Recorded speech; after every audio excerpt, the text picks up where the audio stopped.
This channel does not promote any violent, harmful, or illegal activities. All content provided by this channel is meant for an educational purpose only. TV9 বাংলার হাতে বড় সড় সেই তথ্য বিস্ফোরণে ammonium নাইট্রেটের সঙ্গে জ্বালানি তেল এবং ডিটোনেটর ব্যবহার করা হয়েছিল। এই সম্পর্কে আর কি তথ্য পাচ্ছি আমরা?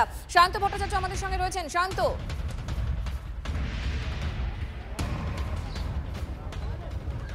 দেখো, এই জ্বালানি তেল এবং ডিটোনেটর কিন্তু অন্যতম গুরুত্বপূর্ণ মাধ্যম বিস্ফোরণ ঘটানোর জন্য।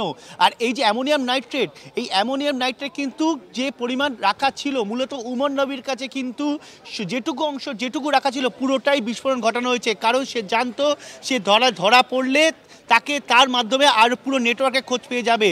সেই কারণে তার কাছে যেটুকু ছিল সেটাকে পুরোটাই বিস্ফোরণ ঘটানো হয়েছে। জ্বালানি তেল, অ্যামোনিয়াম নাইট্রেট এবং যা ছিল তার কাছে বিস্ফোরকের উপাদান প্রত্যেকটি কিন্তু ব্যবহার করা হয়েছে লালকেল্লার কাছে বিস্ফোরণের জন্য। আর এই কাজ তাকে পুরোপুরি সাহায্য করেছিল বা করতে বলা হয়েছিল কিন্তু আদিলের তরফে। তদন্তকারীরা যেটা জানাচ্ছেন, আদিলের সঙ্গেই মূলত কিন্তু যোগাযোগ ছিল এই উমর নবীর। মুজাম্মিল শাহিনের সঙ্গে পরবর্তীকালে যোগাযোগ তৈরি হয়।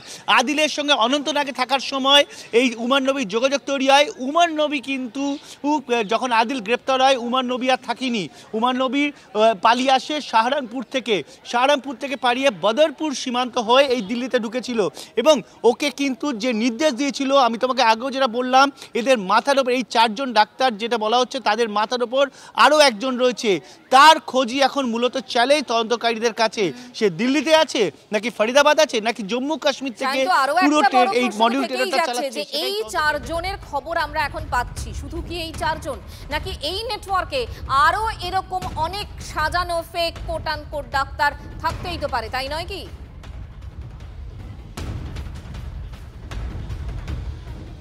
একদমই। দেখো, তদন্তকারীরা এটাই তো বলছে যে শাহিন বা মুজাম্মিল তারা কিন্তু যাদের মডিউলটা কাজ করছিল উত্তর এবং উত্তর পশ্চিম ভারতে, তার মানে দক্ষিণ ভারতটা কিন্তু এখনও বাকি রয়েছে।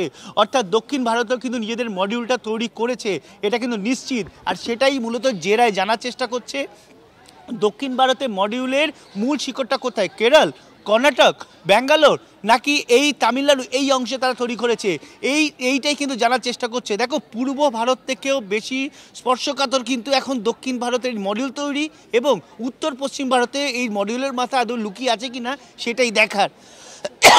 সেটাই মূলত চ্যালেঞ্জ এখন তদন্তকারীদের কাছে, যে এই মডিউলের মাথাটাকে আসবো। অর্থাৎ এখনো পর্যন্ত যাদের নাম সামনে এসছে তারা সাধারণ মানুষের চোখে একজন ডাক্তার ছিলেন, কিন্তু তারাই বড় বড় এই বিস্ফোরক এবং জঙ্গি মডিউলের কাজ করতেন তারা। এই নিয়েই আমরা কথা বলেছিলাম স্ট্র্যাটেজিক এক্সপার্ট শুভাশিস ব্যানার্জির সঙ্গে। তিনি কি বলছেন, তিনি কি ভাবছেন, শুনুন।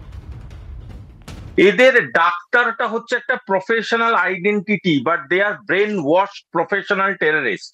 এটা আমাদের বুঝতে হবে। এবং এরা কখনোই ডাক্তার মানুষের সেবা করতে বা ডাক্তার মানুষের প্রাণ বাঁচাতে যেরকম আর 5টা ডাক্তার করে, এরা সেতে প্রশিক্ষিত নয়। এদের আসল প্রশিক্ষণ হচ্ছে সেইটাকে কাভার হিসাবে ইউজ করে যত বেশি ক্ষতি করতে পারে, যত বেশি মানুষের প্রাণহানি ঘটাতে পারে। এবং সব থেকে ভয়ঙ্কর যে জিনিসটা আমি অনেকদিন আগে টেলিভিশনে বলেছিলাম, আমি আবারও বলছি, ডিসেন্ট্রালাইজেশন অফ টেররিজম ভারতবর্ষে ঘটানো হয়ে গিয়েছে। অর্থাৎ ছোট ছোট ইউনিটে ভাগ করা হয়েছে, যাদেরকে ফান্ড করা হচ্ছে এবং যাদের কাছে এক্সপ্লোসিভ এবং অত্যাধুনিক আর্মস পৌঁছে দেওয়া হচ্ছে। এবং তাদের কাজটা হচ্ছে তারা কখনো ছোট হাব তৈরি করছে, কখনো ছোট ছোট প্লান্ট করছে, আবার কখনো তারা নিজেরাই প্যানিক অ্যাটাকের শিকার হচ্ছে এবং তাতে তারাই নিজেরা সো কল্ড মৃত্যুবরণ করছে। অর্থাৎ ডাক্তারের মুখোশে জঙ্গি। আর এই যে নামগুলো আমরা পাচ্ছি, ফরিদাবাদ মডেলের ছকেই আমরা জানতে পারছি যে বিস্ফোরণ দিল্লিতে। দিল্লি বিস্ফোরণের আজও ফরিদাবাদে তল্লাশি। ফরিদাবাদেই ডেরা সন্দেহভাজন ডাক্তার মোজাম্মেলের 2টি বাড়ি থেকে উদ্ধার হয় প্রচুর বিস্ফোরক। ফরিদাবাদেই ভোজ এবং ফতেপুর নাগায় মোজাম্মেলের 2টি বাড়ি। 4 কিলোমিটার দূরের এই 2 গ্রামেই আজও তল্লাশি চলছে। মোজাম্মেলের বাড়ি থেকে গতকাল উদ্ধার হয় 2900 কেজি অ্যামোনিয়াম নাইট্রেট।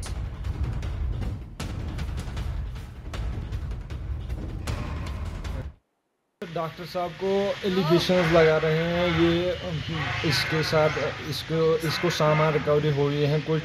हाँ, ये पिछले 3 सालों से डॉक्टरी कर रहे हैं दिल्ली में। जी सर।